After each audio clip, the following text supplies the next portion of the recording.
Guys, welcome dito sa The Sun Tarot. Ang reading nito ay for collective for anyone who can resonate sa reading nito. This is a general and a collective reading. Your energy at this time.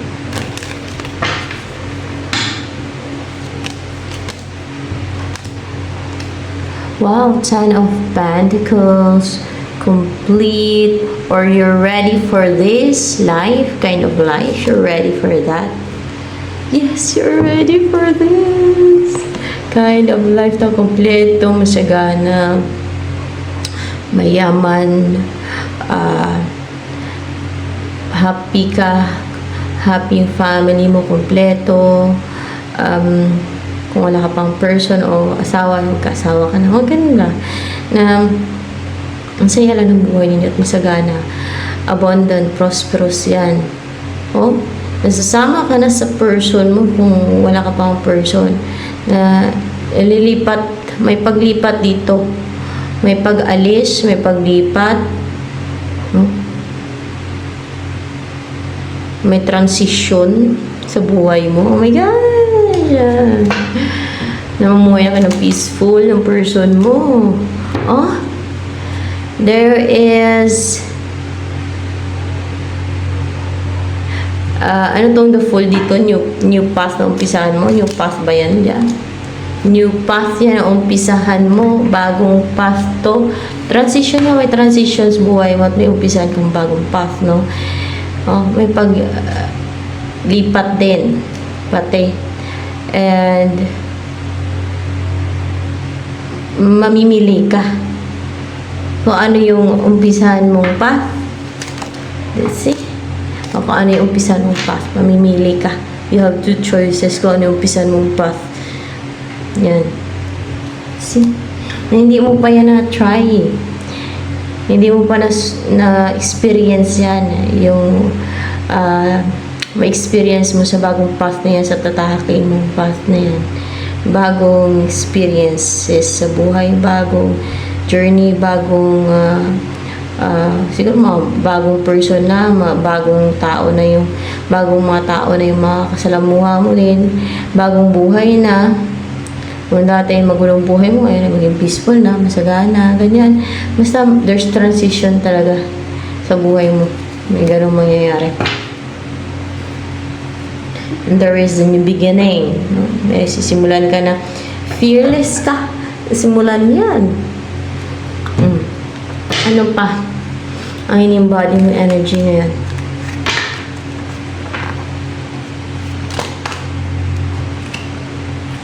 Ito lang reversal te. The Counselor. Ang nabuatan ng ano ka. Ayan. Yan na. Nabe-blurred kasi yung cellphone ko ba. The Counselor. You are grounded, rooted, you know, and connected sa earth, sa nature, and you love plants, flowers, animals. You feel at peace and comfortable pag may mga flowers and plants sa paligid mo. Yan. Pag nasa nature ka, pag nasa outdoor ka, o pag nagtatanim ka, parang may nagtatanim din yung tao dito. Ay, hindi siya tao, no? Parang para siya ano, parang elemento, gano'n, yung nandito. Pero of course, you're human, okay? The Counselor. Vast yung knowledge mo, yung kaalaman mo, like the ocean, and with heart, with love kapag nag-guide ka, nag-advise, and vast yung knowledge mo, you're capable to guide and yung mag-advise ka. Ayan.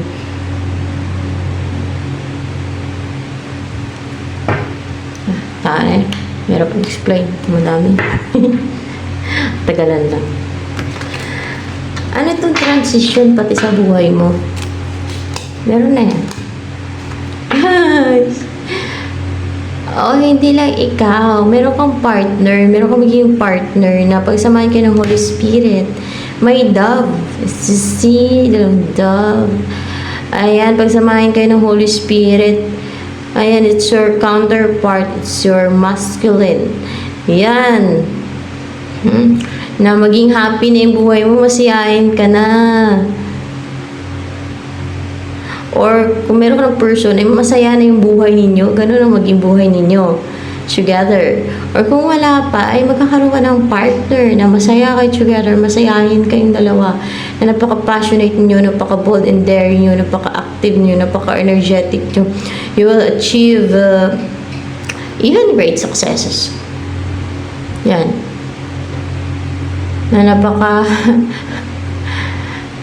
for sure you're talented kasi sumisimbolo din ng ano to eh, yung talented yung isang tao, or bibo kayong dalawa, or talented kayo, or achiever, or napaka bold and daring nyo nga together, na there is a possibility talaga na you will achieve great success at ma-enjoy nyo pa yung buhay together, na full of enjoyment, happiness, yung ganun na, you're blissful, masiyahin kayo together, you're living a positive and optimistic kayo, no? You're living a positive life, positive kayo and optimistic.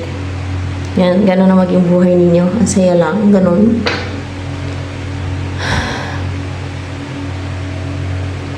And ano ang maging buhay ninyo together ng person na to na makakasama mo, maging partner mo, ay fax. May cleaver kayo, mas yung fax cleaver eh. Sa communication, number 5 yun sa numerology, yung 14. Maging humanitarian. Maging cleaver kayo sa communication. May cleaver kayo. So, makipag-deal, makipag-communicate sa iba, o kahit sa inyo, sa isa't isa, maayos yung communication ninyo. And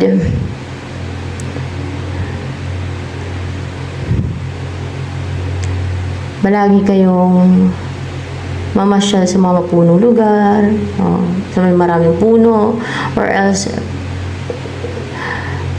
yung bahay ninyong titirhan o yung kung saan kayo titira ay napapaikutan ng puno, may maraming puno sa paligid. Yan, ganyan. Ano pa ang buhay ninyo together ng person mo na yan, na counterpart mo, maging partner mo, ano kayo maging buhay ninyo, ano kaya yan?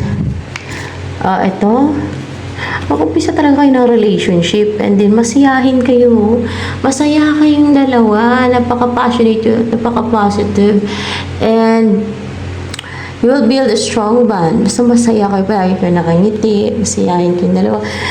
There is love, harmony, and balance. Comfortable kayo sa isa't isa. Yan, and makikita sa mga mata niyo, sa mukha niyo kung gaano kayo kasaya, nakasama niyo yung isa't isa, nakapiling niyo isa't isa, kung gaano kayo fulfilled and satisfied sa piling niyo isa't isa. Yeah. Sino yung person na yan na makakasama mo, na maging partner mo, na mamuhay kayo ng ganyan, ganyan? The strength and reverse, wala siyang strength ngayon or inner strength. Wala siyang inner stillness right now. Hindi siya ganun ka-strong right now. Or else hindi strong yung bond yung yun. Hindi pa to matapang na lumapit sa'yo right now. Or wala pa siyang inner strength. Either dyan sa mga nasabi ko. Ano pa energy nitong person na to na maging partner mo? Knight of Swords. Impulsive. Hindi pagka-immature pa. Kasi Knight of Swords. Single.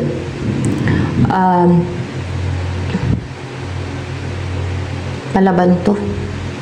Go siya. No? Kung ano man yung gusto niya i-pursue. Hindi siya nag-hold back. Klaro sa kanya kung ano talaga yung gusto niya. Parang pag may goal siya, pag may gusto siyang aksyonan niya agad. Hindi na siya nagpapatumpik-tumpik pa.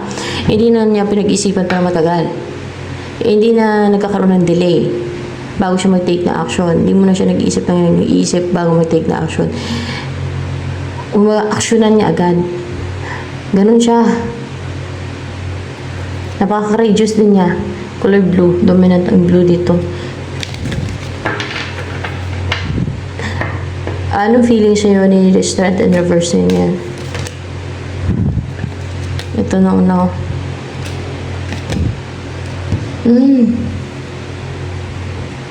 Cold siya, guys. Cold kasi, no? May kumukontrol sa kanyang devil. Oh my gosh.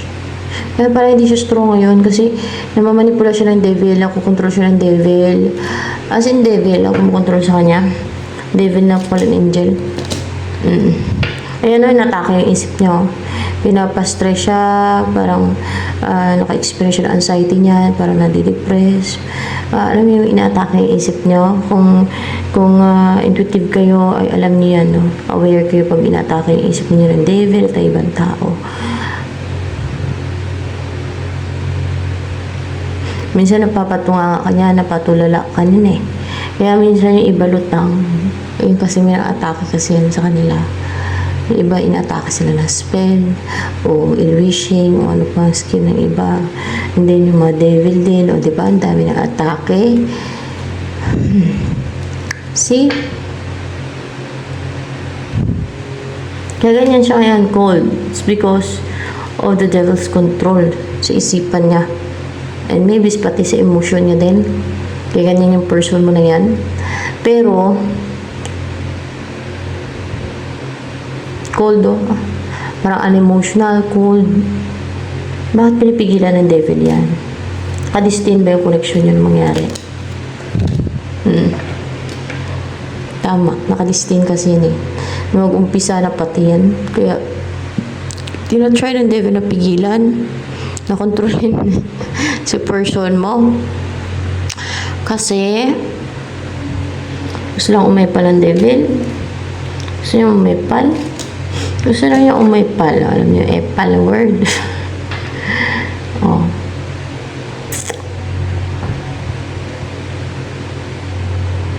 Yan.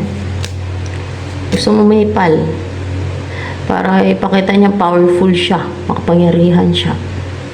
Sa tao pa niya ginawa.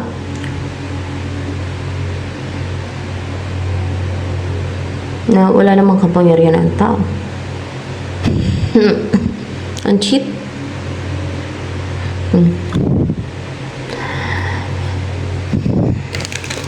Alam niyo kasi hindi makalaban yung tao sa kanya. Hindi man siya makita ng tao. May kapangyarihan siya yung tao wala. Ano yan? China-challenge yung devil yung God.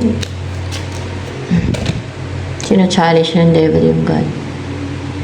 Na kaya niyang kontrolin, no? Itong si person mo. Kasi nakadistinto. Ganyan mga devil. Ganyan pag nakadistin. Iipal yan sila, iipal. Gusto i-challenge yung God. Tapos God, diretso ko sa impyerno. Tali doon. Hindi siya, buwis na lang. Takot ba ilagay sa abyss yung devil? Takot pala yun sila ilagay sa abyss, ha. Yung demonyo din, takot din na ilagay sa abyss. Hindi mo makaawa yan sila, diba? Kay Jesus Christ noon. Nung yung sa yung nilipat sila sa baboy, sa mga baboy, yun, nagmamakaawa doon na huwag sila ilagay sa abyss. Ibig sabihin, nakakatakot dun sa abyss talaga. Doon kasi nilalagay yung mga worst na yung mga nagawang kasalanan. Tao man, o demonyo, mga ganun, fallen angel, mga malala na talaga managawa nila kasalanan dito sa mundong to. Doon na nilalagay sa abyss. Mas worst pa yan guys sa impyerno yung abyss. Sa bottomless pit. Kung tawagin, bottomless pit.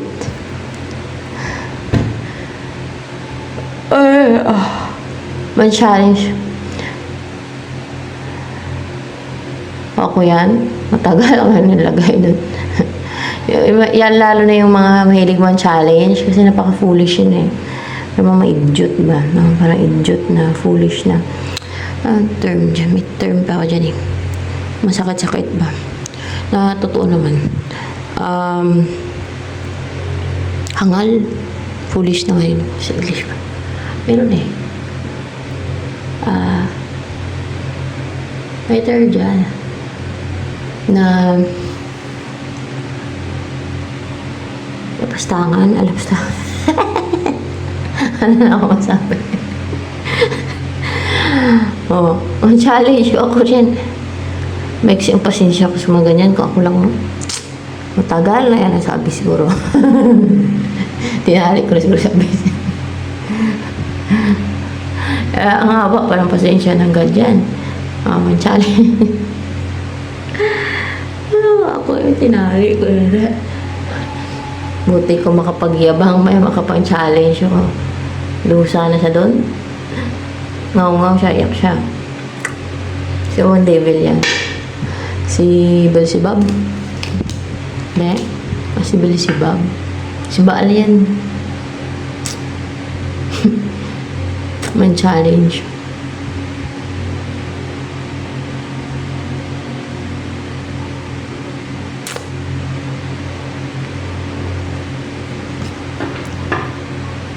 Ako lang wala patumpik-tumpik yan. Kung ako lang, sa ako pa desisyon yan na. Ngik-ngik niya. Ako lang, ha.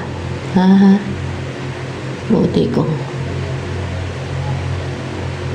Babaan ko yung pasensya ko dyan ko. Ako lang.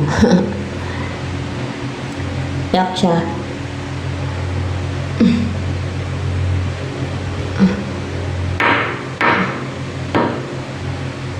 Wait lang. Wait.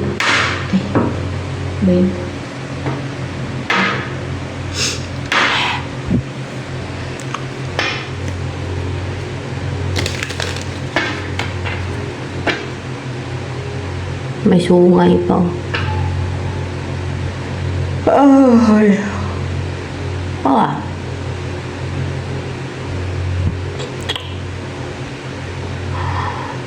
Bakit kaya hindi pa ilagay ng ganyan? Sa bagay, sa end of time. Sa ano pa yun, sa last days pa yun sila itali sa impirme. Ikulong dun. May nakalaan na panahon kasi. Nakaset na kasi yan.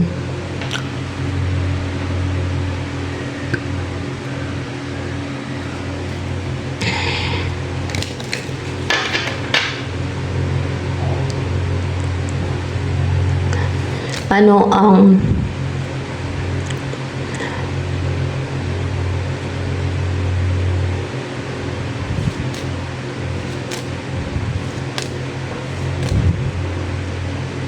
next na mangyari sa inyo ni person mo na yan? Let's see. Upright ba ito, Hierophant? Let's see. Oh yeah. Sa palangkay. So, Hierophant and Seven of Swords in reverse.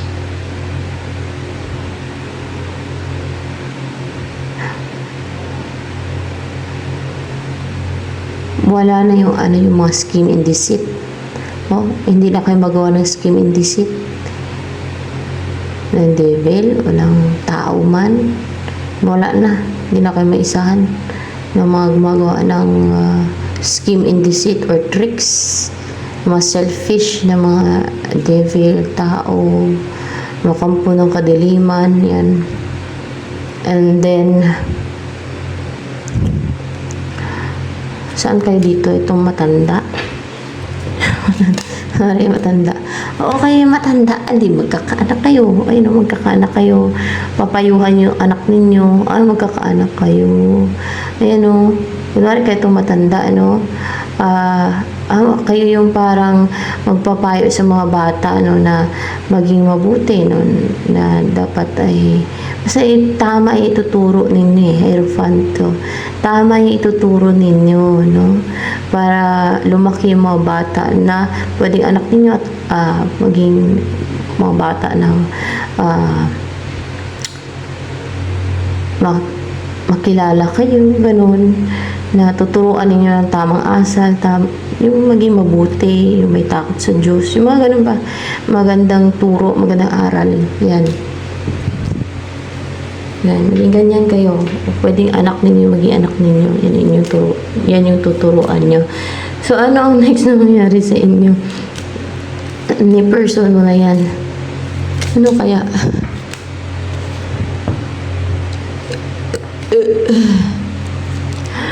Upright ba tong Five of Cups?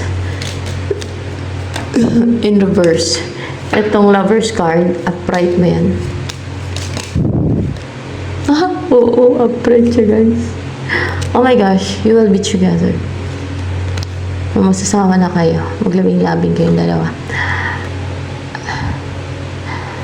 Hindi na kayo mali-left out in the cold. Hindi na kayo mag-durusa pa. Hindi na kayo maghirap. Hindi na kayo mahirapan. Recover na kayo sa yung parang na-left out in the cold, no? Yun yung isa't isa. O parang na-abandon na kung gano'n man na-feel ninyo sa isa't isa. O na-feeling person mo, ikaw man. Ay, makarecover na kayo dyan. At may babalik. May babalik. Ikaw, si person mo, magkabalikan kayo. What's with the Five of Cups in reverse here? Five of Cups pala to. Akala ko 8. Ano to, hindi to babalik. Kundi, makarecover na sa sadness, sa pains, hurt. So, ito yung kanyang, clarification. Sa grief, o nasaktan, ayan, na-hurt, na-deeply hurt, yan, nakarecover na. Ayan. And maging happy na kayo together. You will live together happily ever after. So, yan. Nakaka-inspire, diba? So, yan guys, ito na lang for collective reading.